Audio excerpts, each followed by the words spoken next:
मनुष्य बिना मित्र और मित्रता के सुखपूर्वक नहीं रह सकता। बालक हो या वृद्ध, गृहस्थ हो या गृह त्यागी सन्यासी, कवि हो या योद्धा, बिना मित्रों के किसी का जीवन नहीं चल सकता।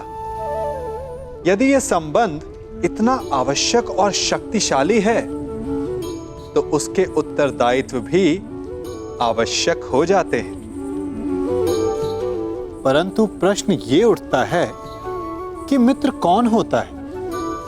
आप कहेंगे कि मित्र वो होता है जो सदा हमारा साथ दे, हमारे सुख में आनंद मनाए, हमारे दुख में हमारा सहारा बने, हमारे विरोधियों का शत्रु हो जाए वो, यही ना? परंतु क्या वास्तविकता में मित्र की पहचान यही होती है? मित्र के लिए आवश्यक है कि आवश्यकता पड़ने पर वो आपका विरोध करे। यदि आप सच्चे मित्र हैं, यदि आपका मित्र मूर्खतावश, जानबूझकर या किसी कुचक्र में फंसकर कोई अनुचित कार्य करने जा रहा है, तो आपका कर्तव्य बनता है कि सबसे पहले आप उसे वो कार्य करने से रोकें, उसका विरोध करें। क्योंकि यदि मित्र ने कुछ अनुचित किया तो आप भी स्वयं को अपयश का भागीदार बनने से नहीं रोक पाएंगे। संसार की सबसे बड़ी विजय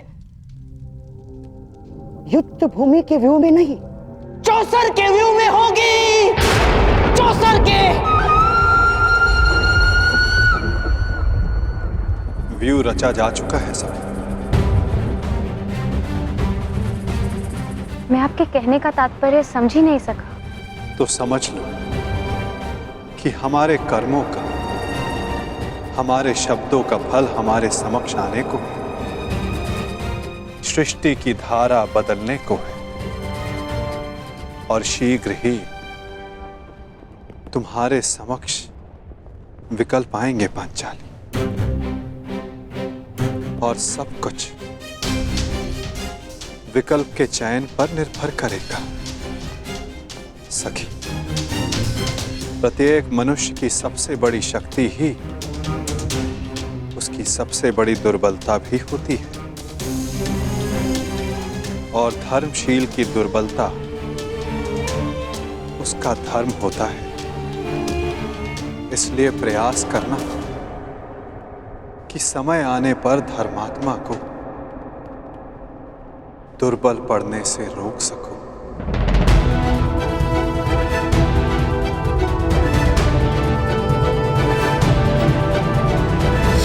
शकुनी और पुत्र दुर्योधन ने जिस प्रकार इंद्रप्रस्थ का वर्णन किया है, छाती फूल जाती है कि मेरे अनुज पांडु के पुत्रों ने इतने कम समय में इतनी उन्नति की है। एक ही समय में कुरु वंश के 2 सम्राट पूरे भारतवर्ष में राज करेंगे। ये सोचकर मन गर्व से भर उठता है।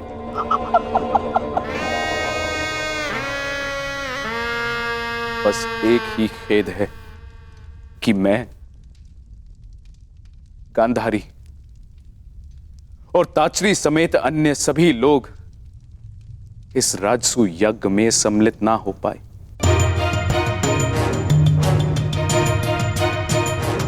इसलिए मैंने निर्णय लिया है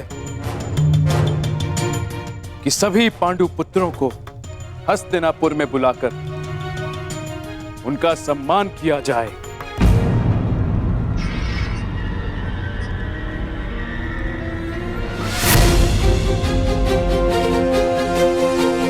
यह तो बहुत आनंद की बात है महाराज। तो ठीक है महाराज, मेरा प्रिय दुशासन आज ही जाकर हस्तिनापुर से पांडवों को निमंत्रण दे आएगा, और फिर यहाँ उनका सम्मान समारोह होगा, और फिर 2-2 हाथ 500 के।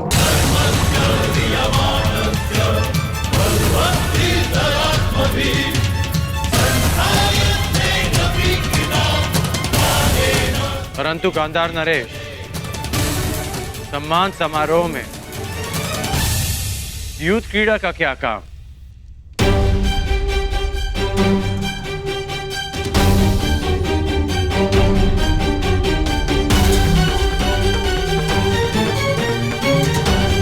इस मंगलमय अवसर पर युद्ध क्रीड़ा जैसा धर्मी खेल क्यों? अंगराज बने अब समय ही कितना हुआ है महाबली कर्ण, अर्थात धीरे धीरे राजकुल के सारे नियम आप समझ जाएंगे, ज्ञात हो जाएंगे आपको। अन्य खेलों की भांति युद्ध क्रीड़ा भी एक प्रकार का मनोरंजन है। नहीं है। मेरी दृष्टि में युद्ध क्रीड़ा एक व्यसन है जो मनुष्य की मति हर लेता है। अंगराज, ये राजसभा का नियम भी है और नैतिक बंधन भी कि जब बड़े विचार विमर्श कर रहे हों तो छोटों को बीच में नहीं बोलना चाहिए। महाराज ठीक कहते हैं। और मेरे विषय में आपका क्या कहना है गांधार नरेश?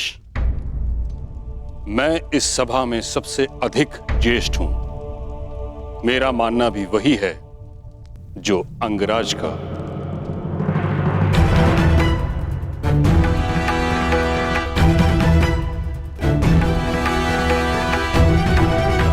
कि युद्ध क्रीड़ा अधर्म है। महामहिम, ये क्रीड़ा तो केवल मेरे पुत्रों में प्रेम बढ़ाने के लिए है। युद्ध से अगर कुछ बढ़ा है तो बैर और शत्रुता, प्रेम नहीं। युद्ध से कभी किसी का भला नहीं हुआ।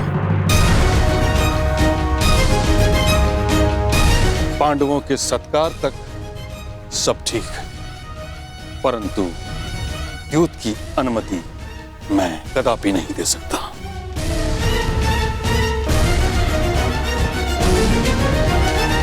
परंतु महामहिम, अतिथि का स्वागत और मनोरंजन उनकी रुचि के अनुसार ही तो होना चाहिए ना। अब महाबली भीम के लिए स्वादिष्ट भोजन की व्यवस्था होगी, देवी पांचाली के लिए वस्त्र आभूषण होंगे, नकुल और सहदेव के लिए आखेट और अश्वारोहण होगा, अर्जुन के लिए संगीत, परंतु धर्मराज के लिए क्या? जिस सम्राट के सम्मान के लिए समारोह कर रहे हैं उनकी तो केवल एक ही रुचि है, द्यूत चौसर महाराज।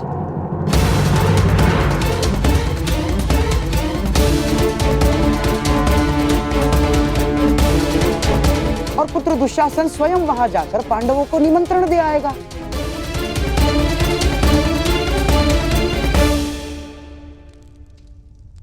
पांडव और कौरव साथ में खेलेंगे तो आपस का बैर भी समाप्त हो जाएगा। इसमें बुराई क्या है महामहिम? आपत्ति इस बात की है गंधार राज कि आपकी रुचि भी केवल दूध में है।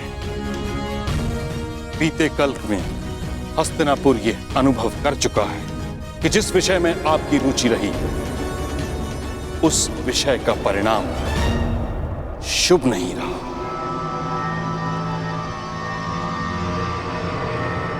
और दुशासन को दूत बनाकर भेजना मुझे एक और लक्षाग्रह का स्मरण करवा रहा है।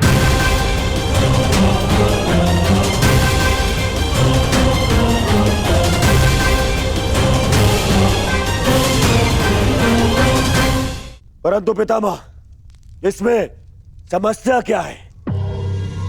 युद्ध क्रीड़ा एक सामान्य खेल ही तो है।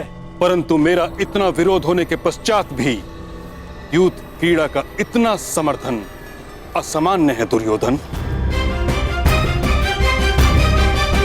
बुराई यह है कि शास्त्रों में दूत को अधर्म कहा गया है।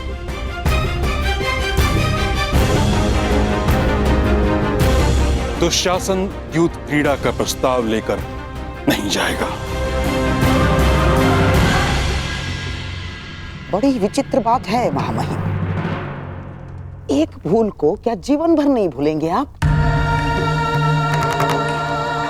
प्रायश्चित का एक अवसर नहीं देंगे?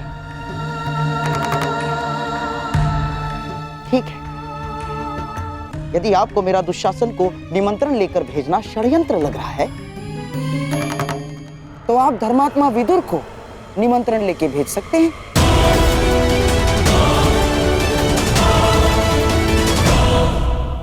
धर्मात्मा विदुर नीति अनुसार अपना कार्य करे और धर्मराज युधिष्ठिर नीति पूर्वक ही चाहे तो प्रस्ताव को स्वीकार कर ले।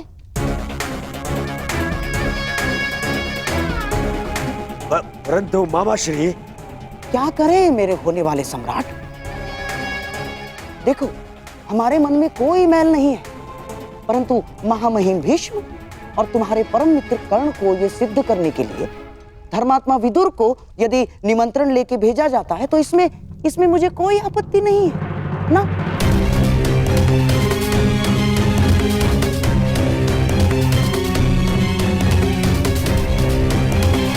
तो मेरा आदेश है कि महात्मा विदुर स्वयं जाकर पांडु पुत्रों और कुलवधू द्रौपदी को हस्तिनापुर आने का निमंत्रण दे।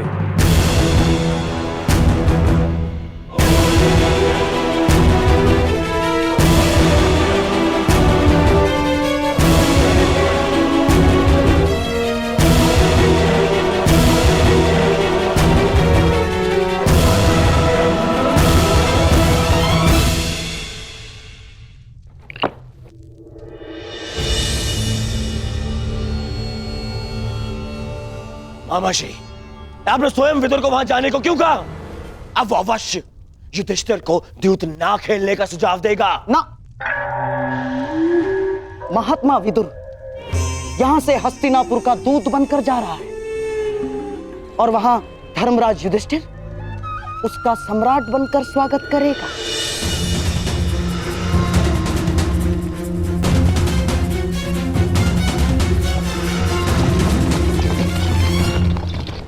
विदुर और धर्मराज दोनों की एक ही समस्या है दुर्योधन। दोनों महाधर्मशाली हैं और उनका धर्म उनकी सबसे बड़ी दुर्बलता है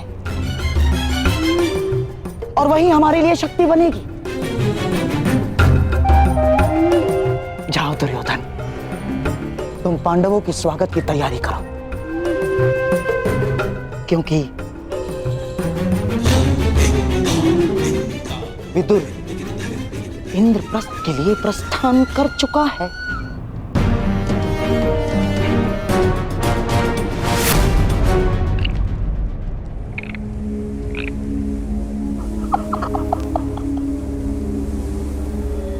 जब दो धर्मात्मा मिलकर बैठेंगे तो मंथन से केवल धर्म ही निकल कर आएगा।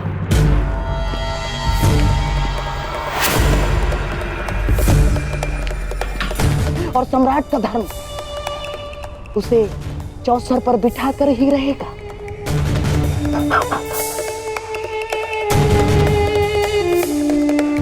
क्योंकि सम्राट युद्ध और द्यूत के निमंत्रण को कभी अस्वीकार नहीं कर सकता ना। और इसी प्रकार हमारी योजना में कोई बाधा नहीं डाल सकता। इंद्रप्रस्थ में आपका स्वागत है अंगराज कर्ण।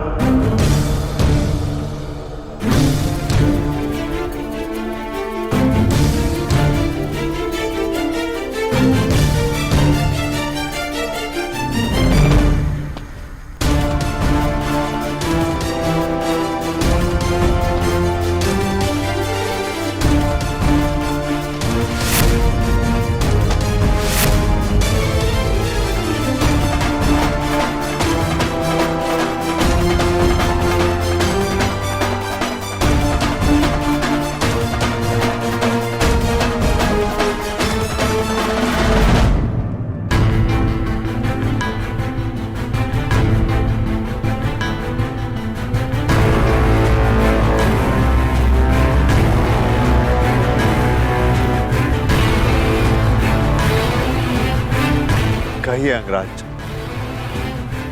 आपके यहाँ पधारने का उद्देश्य क्या है? मैं आपको सावधान करने आया हूं धर्मराज। शीघ्र ही हस्तिनापुर आपका आवाहन करने वाला है।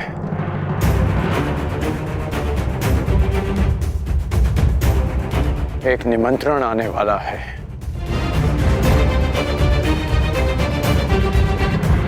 देखा भ्राताश्री, हमारी उन्नति ना देखी गई उस दुर्योधन से। आपको सम्राट बनते हुए ना देख सका वो दुष्ट।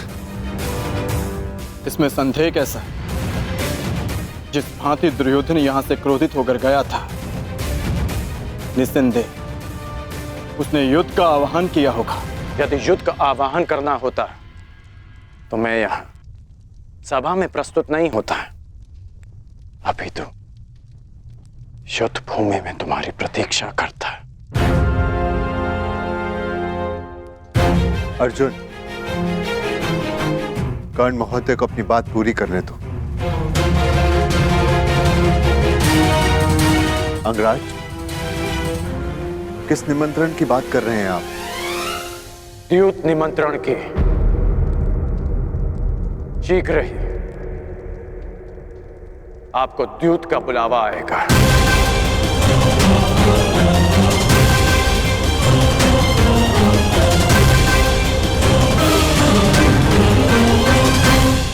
मैं आपको सावधान करता हूं कि उस निमंत्रण को स्वीकार मत करना।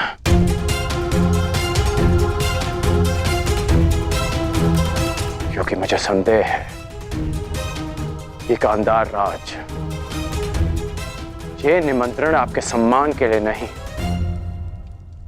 उस अपमान के प्रतिकार के लिए भेज रहे हैं। संदेह तो मुझे तुम पर हो रहा है।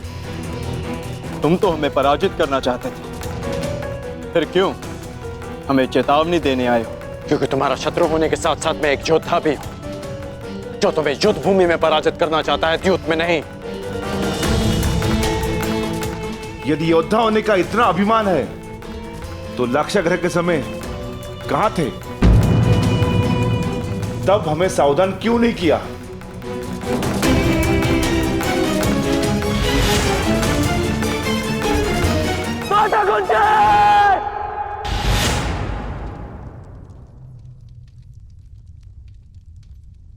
उस समय कुछ नहीं कर पाया, इसलिए इस समय प्रयास करने आया।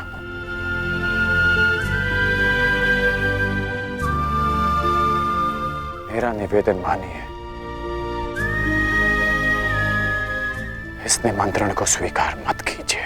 परंतु अंगराज, धर्म ये कहता है कि सम्राट युद्ध और द्यूत के निमंत्रण को अस्वीकार नहीं कर सकते।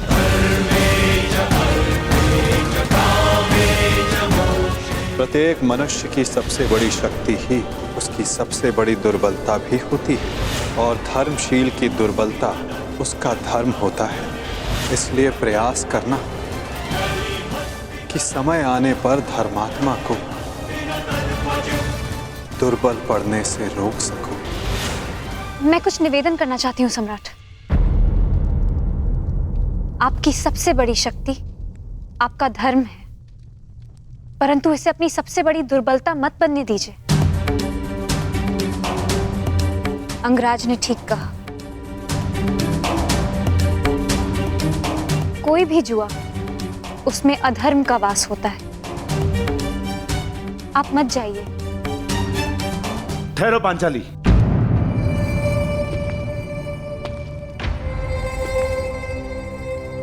कर्ण ने तुम्हारी एक बार रक्षा की, इसका अर्थ यह नहीं कि हम इस पर विश्वास कर ले। यह हमारे शत्रु का परम मित्र है और यहां जानबूझकर आया है ताकि हम ये निमंत्रण अस्वीकार कर दें और पितामह हमें अहंकारी समझ ले। यह हमें पितामह की दृष्टि में गिराना चाहता है। राजनीति का एक खेल तुम नहीं समझोगी पांचाली। किस पर विश्वास करना है, किस पर नहीं, क्या चयन करना है, क्या नहीं, तुम्हें समझने में अभी बहुत समय लगेगा पांचाली। चयन कैसे करना है ये मैं भली भांति जानती हूँ महाबली। यदि मैंने कोई और विकल्प चुना होता तो आर्य अर्जुन के अतिरिक्त आप सभी इस समय सन्यासी होते।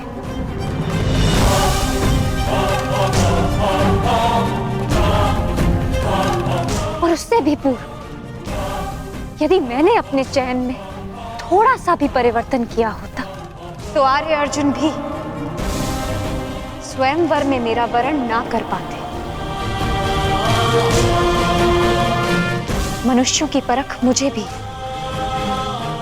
मित्र और शत्रुओं की भी। मैं मानती हूं कि अंगराज आपके शत्रु पक्ष से है, परंतु इस समय वो हमारे भले की बात कर रहे हैं और मैं उनके मत का समर्थन करती हूँ। पांचाली! अनुज भीम, तुम्हें पांचाली से इस भांति बात नहीं करनी चाहिए। पांचाली को अपना मत प्रस्तुत करने का पूरा अधिकार है, परंतु पांचाली, भीम का मत भी उचित है। यदि हम हस्तिनापुर नहीं गए तो बहुत अभिमानी दिखेंगे। आपकी इसी सोच को गांधार राज भली भांति समझते हैं, इसलिए आपको द्यूत का निमंत्रण भेज रहे हैं। परंतु अंगराज का कथन उचित है धर्मराज।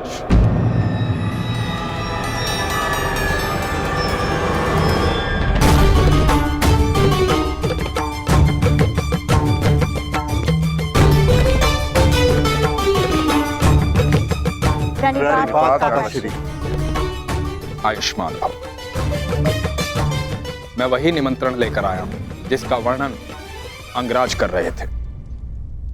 मैं अंगराज का समर्थन करता हूं।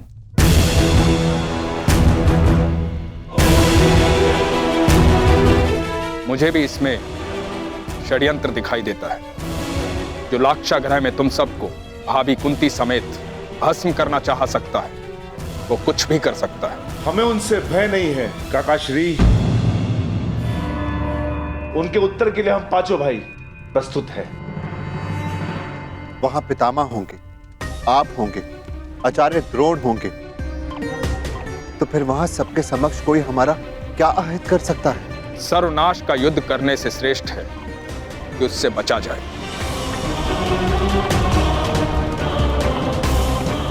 कीचड़ में गिरने से कदाचित बाहर आ जाए, पर वस्त्र मैले हो ही जाते हैं। उससे बचना ही श्रेष्ठ है। सर्वश्रेष्ठ युद्ध वो होता है पुत्र जो युद्ध ना हो। और धर्म क्या कहता है काकाश्री? धर्म ये कहता है कि युद्ध और द्यूत के निमंत्रण को नकारा नहीं जा सकता,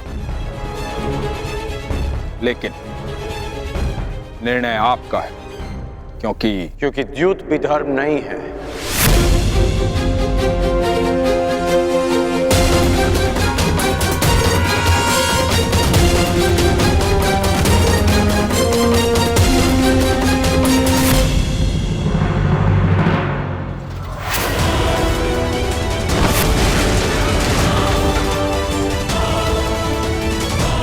क्या हुआ मामाश्री? आप इतने क्रोधित क्यों हैं? क्या पांडवों ने द्यूत का आमंत्रण अस्वीकार कर दिया? नहीं दुशासन, पांडवों ने तो द्यूत का निमंत्रण स्वीकार कर लिया है, परंतु क्या मामाश्री? परंतु समझ में नहीं आता कि तुम्हारे भाई का परम मित्र कर्ण, इसे कैसे वश में करूं? जानते हो दुशासन, वो विदुर से पहले इंद्रप्रस्थ पहुंच गया उस युधिष्ठिर को यह समझाने कि वो द्यूत का निमंत्रण अस्वीकार कर ले। पांडवों की एक ढाल कृष्ण को शल्य के साथ युद्ध में फंसा दिया है मैंने, परंतु इस कर्ण का क्या करूं जो हमारे ही विरुद्ध शस्त्र बनकर खड़ा हो गया है? जैस से बात करता हूं, वही समझाएंगे उस सूत पुत्र को। नहीं दुशासन, नहीं ना। दुर्योधन ने यदि कर्ण से बात की तो वो रुकेगा नहीं, उल्टा उसे यह संदेह हो जाएगा कि हम द्यूत क्रीड़ा में कुछ करने वाले हैं, तो फिर से हमारे मार्ग में वो कांटा बनकर खड़ा हो जाएगा। तो आप ही बताइए मामा श्री, क्या किया जाए? मैं कुछ कर सकता हूं?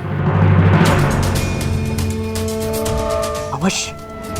दुशासन, तुम जाओ और पांडवों के सम्मान और सत्कार की तैयारी करो। हमारे प्रिय पांडव हस्तिनापुर पधार रहे हैं।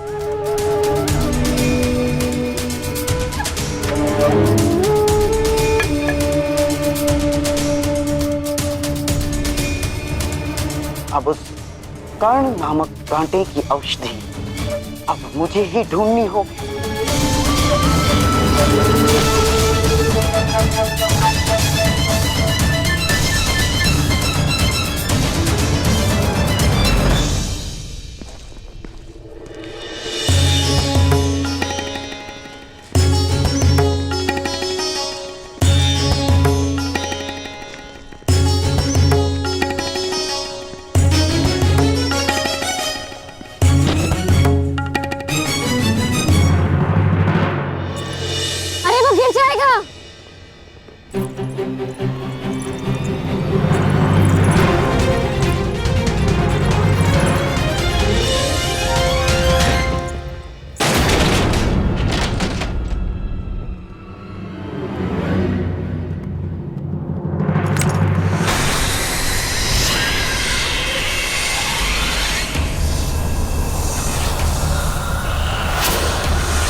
विचित्र बात है, हमने खांडव प्रस्थ के सारे सर्पों को तो मार डाला है, या तो उन्हें स्थान छोड़ने पे विवश कर दिया, फिर न जाने कहां से आते हैं और हम पर आक्रमण करते हैं। कोई बात नहीं भ्राता भीम, ये जब भी हम पर प्रहार करेंगे नाश पाएंगे। चलिए, प्रस्थान का मुहूर्त हो चला है।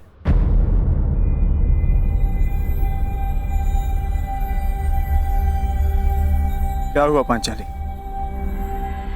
अब तो सब कुशल है? नहीं आर्य अर्जुन, कुछ भी कुशल नहीं है। किसी भी शुभ कार्य के पूर्व सर्प हत्या बहुत ही बड़ा अपशगुन माना जाता है। मेरा मानना है कि हमें हस्तिनापुर की यात्रा टाल देनी चाहिए। जब तक हम 5 तुम्हारे साथ हैं, तुम्हें किसी भी बात से भयभीत होने की आवश्यकता नहीं है पांचाली। सब शुभ होगा। व्यू रचा जा चुका है सखी। हमारे कर्मों का, हमारे शब्दों का फल हमारे समक्ष आने को। मैं आपको सावधान करता हूं कि उस निमंत्रण को स्वीकार मत करना, क्योंकि मुझे संदेह है कि गांधार राज ये निमंत्रण आपके सम्मान के लिए नहीं, उस अपमान के प्रतिकार के लिए भेज रहे हैं। चले, प्रस्थान करें।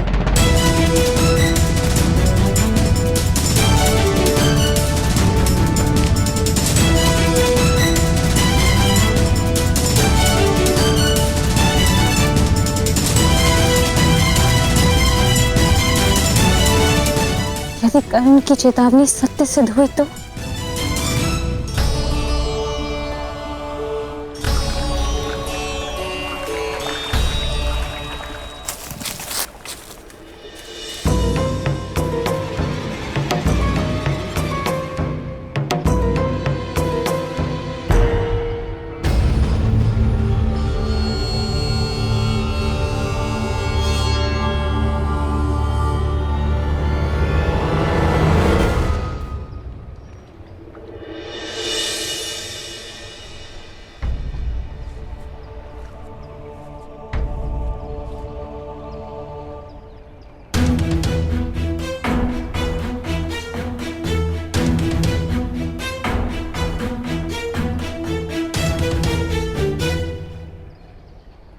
मैं जा रही हूँ कर्ण, परंतु जिस प्रकार एक दीपक के बुझ जाने से प्रकाश नहीं मरता, एक फूल के मुरझा जाने से उपवन नहीं मरता, उसी प्रकार एक सही यात्री के तुम्हारे जीवन से चले जाने से तुम्हारी यात्रा समाप्त नहीं होगी।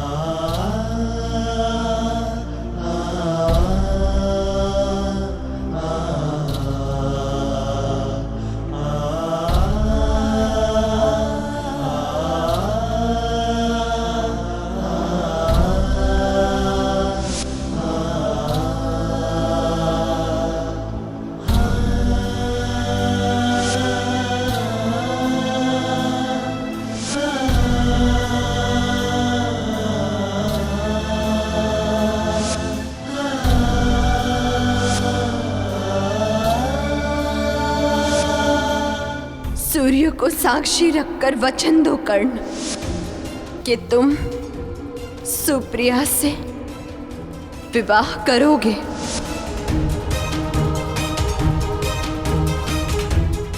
इस बार कुछ मत मांगना। मैंने जब भी कुछ मांगा है कर्ण, हमेशा तुम्हारा कुशल मंगल ही मांगा है, और इसी कुशल मंगल के लिए मैं प्रतिदिन सवेरे छुपकर तुम्हें आरती देते देखती थी।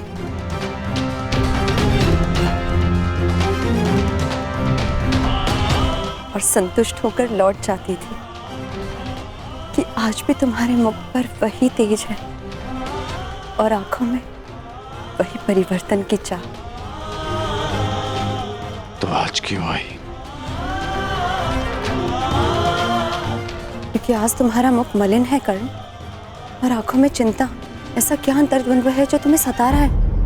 मेरा प्रिय दुशासन आज ही जाकर हस्तिनापुर से पांडवों को निमंत्रण दिया है, और फिर यहाँ उनका सम्मान समारोह होगा, और फिर दो दो हाथ पांचों के। पांडव द्यूत क्रीड़ा के लिए आने वाले हैं, और मुझे संदेह है कि शकुनी कोई छल करने वाला है।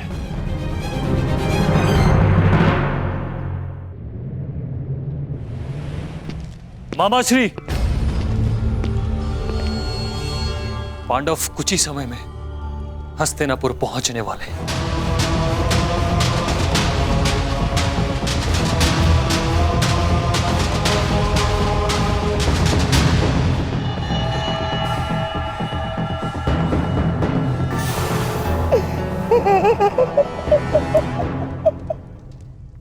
बहुत अच्छे दुशासन, बहुत अच्छे। कदाचित तुम नहीं जानते कि मैंने इस क्षण की कितनी प्रतीक्षा की है। परंतु मामाश्री, वो सूत पुत्र यदि द्वैत क्रीड़ा में उपस्थित हुआ तो? ना, वो सूत पुत्र कर्ण द्यूत क्रीड़ा में उपस्थित नहीं हो पाएगा ना। ना।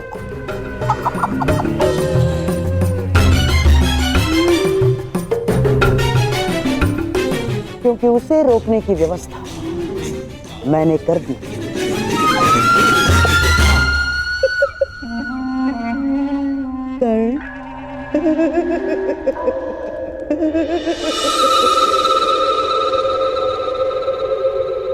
कैसा छल? जैसा वार नवरत में हुआ था। यद्यपि यहाँ महामहिम और आचार्य द्रोण उपस्थित होंगे, परंतु शकुनी के विषय में कुछ कहा नहीं जा सकता है। वो कुछ भी कर सकता है।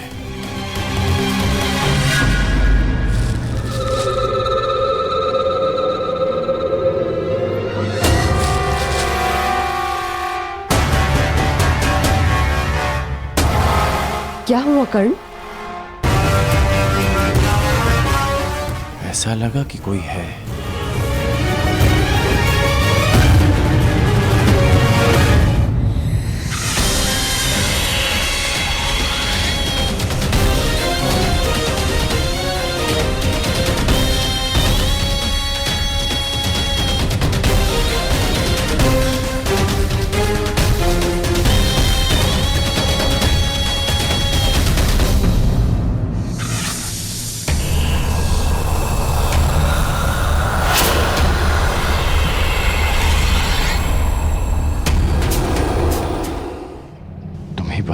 रोशाली कि मैं क्या करूं। जो तुम्हारा लक्ष्य है परिवर्तन,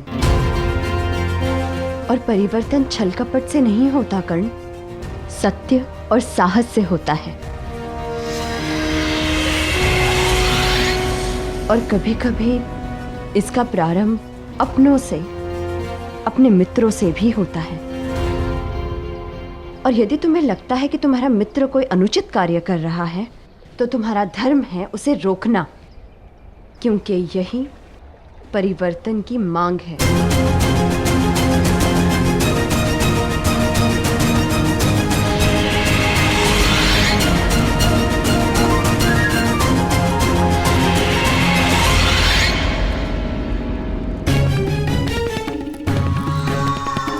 सूर्य चढ़ चुका है कर्ण, और आज का उगता हुआ ये सूर्य तुम पर ऐसा ग्रहण लगाएगा, ऐसा ग्रहण लगाएगा कि तुम यहाँ आना तो दो, यहाँ आने की सोच भी नहीं सकते।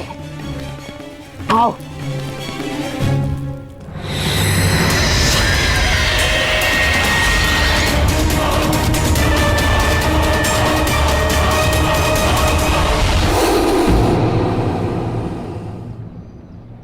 क्या हुआ?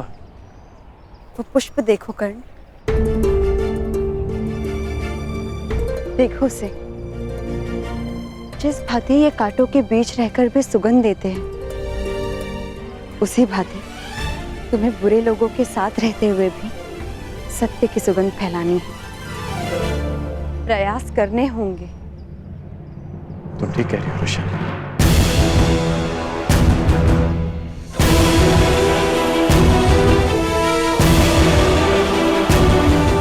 तो अब तुम क्या करो?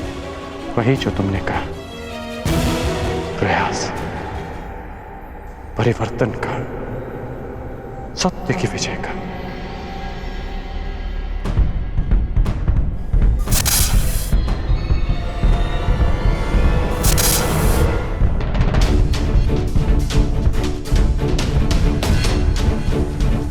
लगता है पांडवों का आगमन हो चुका है। हस्तिनापुर के द्वार पर उठा ये नाद इसका संकेत है। मुझे अपना कर्तव्य पूरा करने जाना होगा रोशाली। धन्यवाद रोशाली, मुझे मार्ग दिखाने के लिए। कुछ बातें और कुछ नाते कभी नहीं बदलते।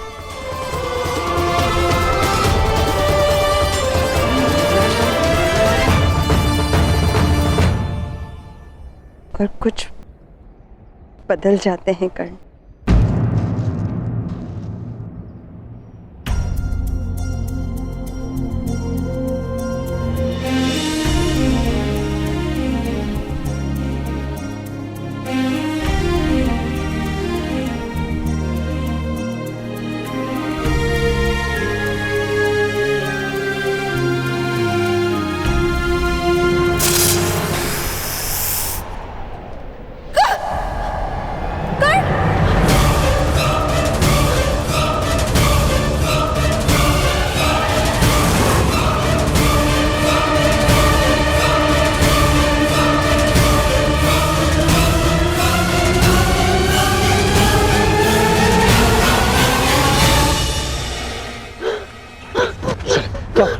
रोशाली आंखें खोलो, क्या हुआ?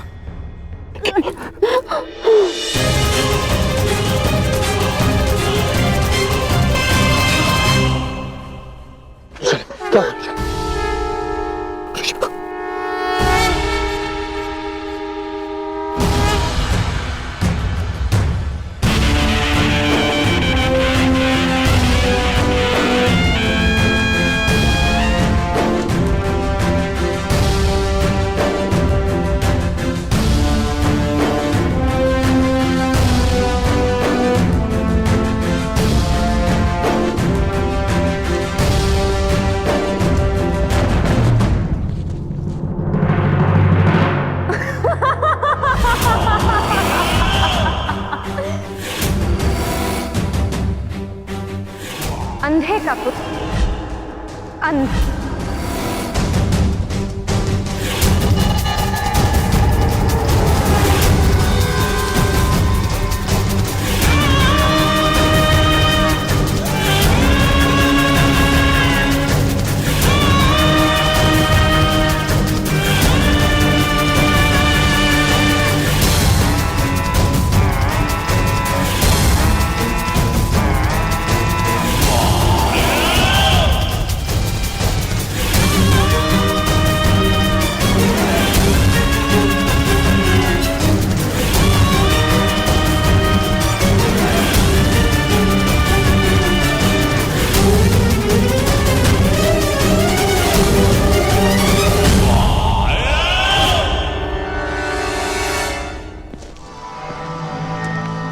सही समय और सही मुहूर्त मेरे होने वाले सम्राट।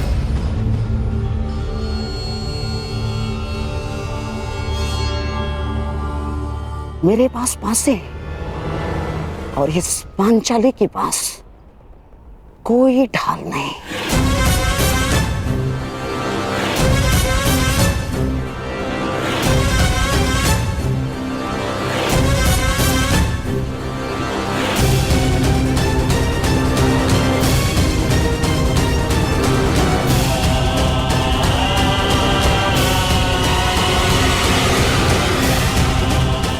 मेरे और तुम्हारे वस्त्र हरण के मध्य कर्ण नामक केवल एक ही बाधा शेष थी, उसे भी मैंने दूर कर दिया है पांचाली।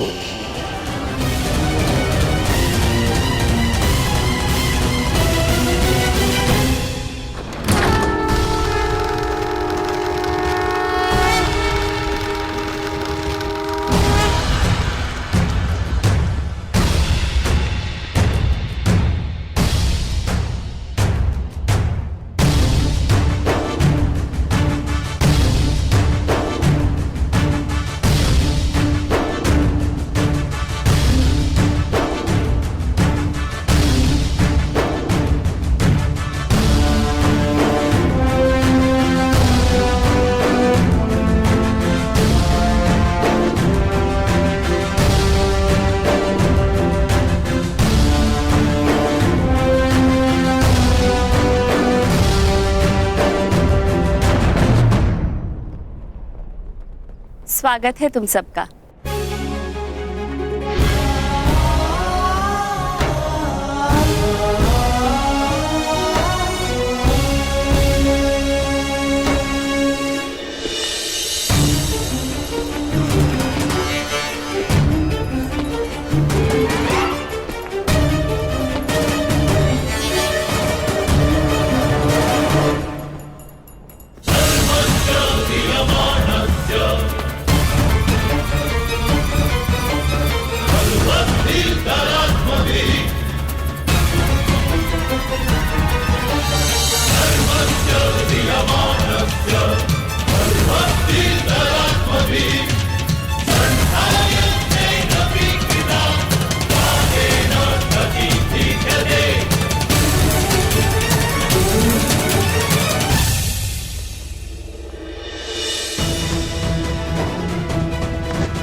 नियति मेरी परीक्षा ले रही है। या तुम और वहां पांडव, मगर मैं इस परीक्षा में खरा उतरूंगा।